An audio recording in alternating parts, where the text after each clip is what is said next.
Hi there.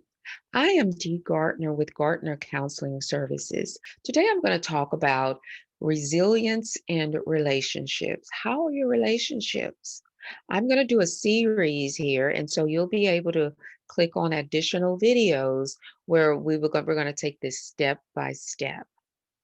So when I look at relationships, I liken it or I like to compare it to a volleyball net. You have one pole, you have another pole, and then you have the net in the middle that's tied to each one of the poles. So the strength of that net in the middle is only as strong as the weakest pole. So if you have this pole and that pole, let's say that's the weakest pole, then when pressure is placed on that net, then that's going to eventually happen. So that net is only as strong, the strength of that net, as the weakest pole. This one strong pole can't do it all by itself. So I compare that to you have person A, you have person B, and that net is the relationship. It's the coupleship. One person, two person. The coupleship is like a third entity here. I'm going to give you practical strategies for how to develop resilience in all your relationships. So there's going to be three parts. One part is going to be for you to know yourself. I'm going to help you learn yourself. What are your strengths? What are your weaknesses? Until you know who you are, and that sounds so easy and cliche these days, but do we really get it? Do you really know who you are? Do you really know what your strengths are? What are your weaknesses? What are your habits? What are your good habits? Habits that you want to keep. What are the habits that you don't want to keep? What are your buttons? We all have buttons. We have these buttons that if this person does this or if this happens to me, boom, it pushed my button. And pushing your button is a way of saying you're going to react some kind of way. It could be overreact, it could be underreact. You could shrink. I'm not going to say anything. I'm going to freeze, or you could be more aggressive. So we're going to unpack that. We're going to dive into that. What are your likes and dislikes? What do you really like and dislike? And without making it relative to what other people are going to think. What are your needs and your wants? Sometimes we learn not to ask for what we want, especially as females in this society. Sometimes we're not good at coming right out and asking for what we want.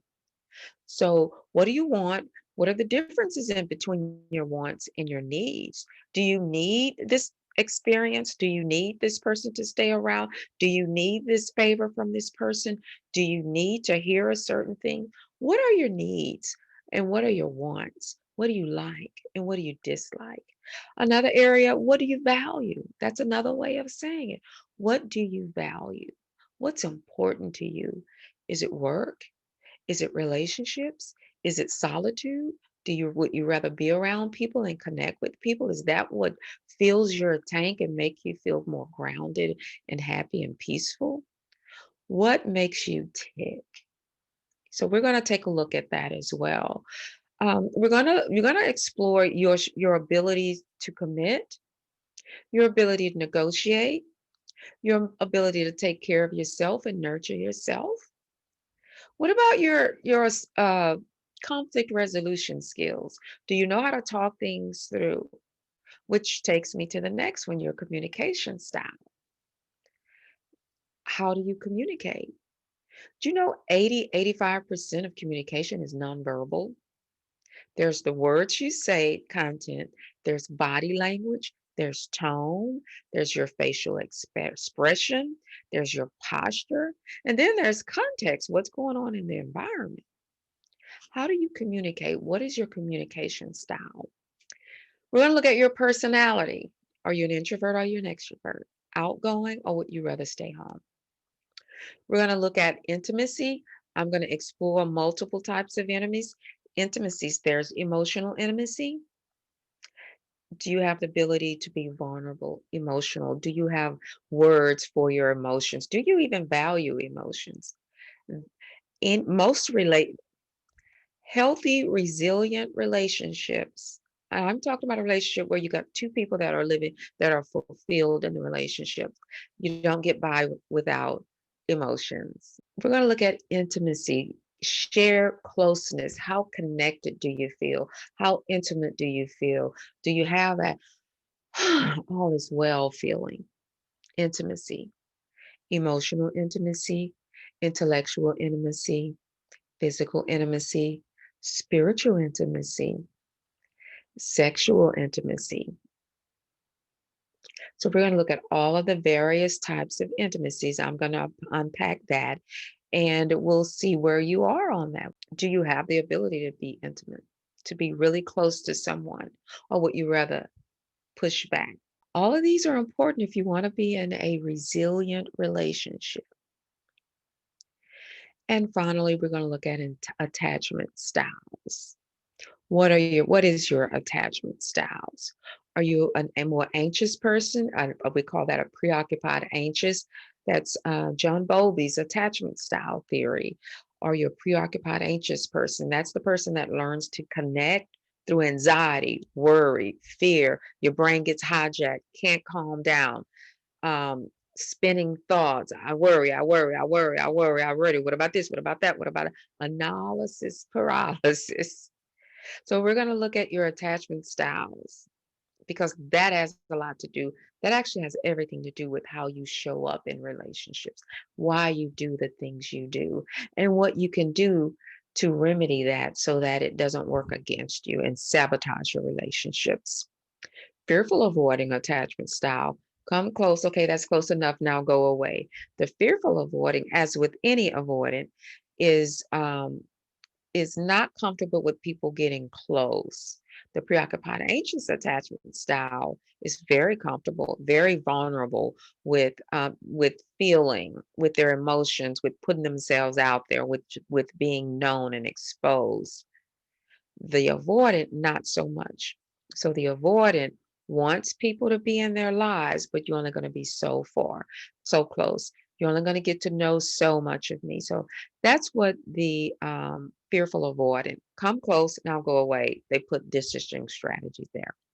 And then the dismissive avoidant. That's the one that avoids emotions. They say, I don't need anybody. I'm independent. They will be in a relationship. They will seduce at first to draw a relationship in, but then that's it. Their emotions are more flat like this. That person may be successful. That person does not admit to wrong. So we're gonna explore that more as well. So that's how that person is showing up. I'm better than you. The dismissive avoidant, I'm better than you. I'm up here, you're down there. I'm right, you're wrong. That's how they show up. They live the world through that lens. Attachment styles. The second section of this series will look at learning about the other person. Does the other person have the ability to maintain a resilient relationship themselves? Remember those two poles? So if we're looking at a romantic relationship for sure, we want to have two strong poles. You want to be more equally in terms of your ability to maintain a healthy or a resilient relationship. So that means you're going to need to learn about the other person. I know in the dating world, they call it vetting. How long do you vet before you decide to move to the next level in a relationship? Vetting. So you're going to get to learn about the other person. That's really what relationships are about anyways, is learning about the other person. We want the other person to learn about us and we learn about the other person. Now, this is all time sensitive. How long do I there's what I call levels of disclosure. So I'm going to talk about that as well. So how much do I disclose to this other person? How much do I want to know about this other person as well? What's appropriate, what's not appropriate? So one thing that we want to learn is how much do the other person know themselves? How much insight does this other person have about themselves? Do they know how to request what it is they want directly? Are they passive aggressive? Passive aggressive means they do something, maybe they melt down, they cry, they yell, they have temper tantrums, they bully. They overtalk you, they gaslight you. I'm going to go into all of those as well. So it's important to be sure that the other person knows what their strengths, what are their weaknesses, what are their strengths, what are the things that they're working on that they would like to change. This is what a healthy, resilient relationship would look like. Um, does the person have the ability to take care of themselves? Are they completely consumed with one person, you, or a family member, or work, or do they have the ability to take care of themselves, or do they live a balanced life? Is there commitment? Do the person have the ability to commit, to be committed, to be loyal? Negotiate, problem solving. Can the person give and take, negotiate, problem solving? These are adult skills. Does the person have the ability to be in their adult when they need to, have fun when they need to? I call that being in your child or being in your adult. And also, does the person have the ability to humble themselves, or are they more like narcissists, or they are always right, or are they willing to listen? What's their communication style? And what's their attachment style? I mentioned attachment styles earlier. Are they a drama queen, drama king, preoccupied, anxious attachment style, fearful, avoidant, come close? Okay, that's enough, go away. Come close, go away. It's like a roller coaster. Or dismissive, avoidant, they dismiss. They feel they're one up. I'm right, you're wrong. I'm right, you're wrong. I'm right, you're wrong. That's the dismissive avoidant. Or do they have a secure attachment style where that's all in balance? Does the person hold grudges? You can learn this pretty quickly because you'll hear them talk about other people. So that means listen more when you're trying to learn someone. You're going to study them, listen more. So, but you are going to vet them. You're going to learn about, do they hold grudges? Are they forgiving? Do they apologize and humble themselves? Can they recover from an injury? When someone wrongs them, there's an injury. Can they recover from that? That's the other person. In part three, we're going to learn about the relationship. Remember that volleyball net in the middle? We're going to learn about that. So, are we a fit? Do we fit together? Are we compatible enough? So that means in these areas, we've got our strengths, and each one of us have our strengths. Each one of us have our weaknesses. Can we fit? Do we have mutual respect for one another? Do we have the goal of healing whenever there's an injury? There's an injury, that's like a little hole in that net, and now we're going to fix it. Can we heal? Can we recover? Or is there intentional hurt? Is there intentional bitterness? Is there a punishing? Is someone a does someone punish holding a grudge and they can't come out of it? Is there rage? Is there arguing where we have issues and we just cannot get past them? Over and over and over again, oftentimes you run into the exact same issue and you can't move through it. Is the other person open for help? Are you open for help? Are you open for professional help? Do you need professional help? If you get stuck, sometimes professional help can help you see that you're not a fit. Trust. Do we have mutual trust? Do we have mutual commitment? Are we on the same page? Or is the person just going along something that you want? Or are you just going along? Are you here for out of obligation and you're going along with it? There are some important questions if we're looking at a romantic relationship. Children, do they want children or are they just going along with it? That's an example. Do they want marriage? Would they rather live together? Or are they just going along with it? These things are important. Communication skills. Can we talk things through?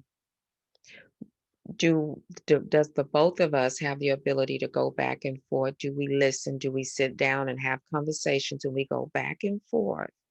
Are we able to clearly communicate what we need, what we want, what we like, what upsets us, what doesn't upset us? Do we have the ability to have fun together? Can we both have fun together? Can we love each other or remain connected in the good times, in the hills and the valleys? Can we remain connected even when I'm not around this person, even when we're at odds, even when things aren't going well, even if I'm upset or they upset, I know we're together. I know we're in there. We're connected. There's a feeling it's inside of connectedness. Is there mutual empathy, mutual compassion? So I'm going to take you through a questionnaire as we look at the relationship or the coupleship itself. So that's an overview of the Resilience in Relationships series.